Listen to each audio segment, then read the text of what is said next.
dadka dowladnimada Soomaaliya la dirirsan ee la dirirayo laba kooxood jirto kuwana dowladnimada si ula kaca ula dirirsan yihiin kuwana cabsi ay dowladnimada ka qabaan awgeed ay ula dirirsan yihiin mas madaxa laga dilaa marka meesha dowladnimada ugu sareysa mar walba in la weeraro madaxweyne Cabdiqaasim Salaad Xasan waxa lagu eedeyn jiray reero madaxweyne Cabdullaahi Yuusuf wada xasuustaa niman dhalinyaro oo diaspora u badan oo Aranjan loo bixiyo magacyo kale loo bixiyo lagu eedeyn jiray madaxweyne Sheekh Shariif waxa la jiray aala sheekha joogo oo dalkii qabsaday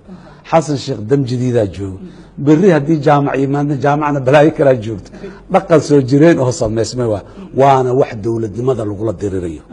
dowladnimada Soomaaliya lagu la dirirayo وسؤال تأويني ذلك يا إسكالي وسؤال تأويني ذلك يا إسكالي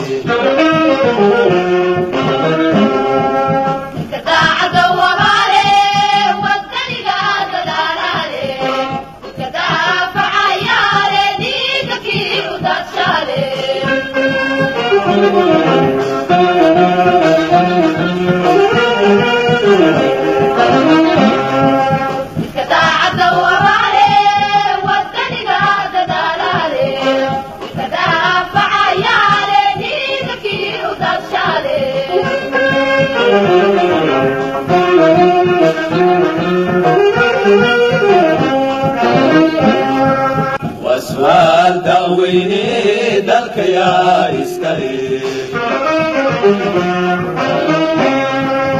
وسؤال تأويني ذلك يا إسكالي النبضاتوني عن ضايع النظامك دولة لمن تعبالي كان قبيل كديدالي بالمدى دونالي كان قبيل كديدالي بإذن مدى دونالي كان ديدي الهوش تاري كان لعبك دور سنو وحكستا ودقاتو وديك شري بحدي سالي